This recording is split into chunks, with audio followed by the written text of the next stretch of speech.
মানুষ ততদিন আপনার উপর সন্দেহ করতে থাকবে যতদিন আপনি চুপচাপ আপনার কাজ করতে থাকবেন। কিন্তু যেদিন আপনার রেজাল্ট দেখবে সেদিন সবাই চুপ হয়ে যাবে। তো নমস্কার, আজকে আলোচনা করব কন্যা রাশির জন্য এপ্রিল মাস কেমন যাবে। সবথেকে আগে জেনে নেব আপনার হেলথের ব্যাপারে। স্কিনের প্রবলেম হতে পারে, হেডেক হতে পারে, এই দিকটা আপনাকে ধ্যান দিতে হবে। এরপর জানবো পড়াশোনার ব্যাপারে। মিড এপ্রিল পর্যন্ত পড়াশোনা খুব ভালো হবে না। কখনো খুব মন দিয়ে পড়াশোনা করবেন, আবার কখনো পড়াশোনায় একদম মন দিতে পারবেন না। এই দিকটা আপনাকে ধ্যান দিতে হবে। এরপর জানবো লাভ লাইফের ব্যাপারে। লাভ রিলেশনে মিসআন্ডারস্ট্যান্ডিং তৈরি হতে পারে, কিন্তু মিড এপ্রিলের পর সব ঠিক হয়ে যাবে।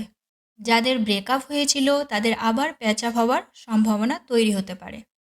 এরপর জানবো ম্যারেজ লাইফের ব্যাপারে। লাইফ পার্টনারের মধ্যে রাগ থাকবে এবং আপনার মধ্যেও রাগ দেখা যাবে। ছোট ছোট ব্যাপারে তর্ক বিতর্ক তৈরি হতে পারে, তো আপনাকে আপনার রাগ কন্ট্রোল করতে হবে। বাকি ম্যারেজ লাইফ ঠিক আছে। এরপর জানবো আপনার ভাগ্য, কেরিয়ার, বিজনেস। মিড এপ্রিলের পর আপনার ভাগ্য ভালো থাকবে। মিড এপ্রিলের পর আপনি কোনো শুভ কাজ করতে পারেন, মাঙ্গলিক কাজ করতে পারেন, বড় কোনো কাজ করতে পারেন, ভালো হবে। ভাগ্য আপনার সাথ দেবে। কেরিয়ারের ক্ষেত্রে ভালো দেখাচ্ছে।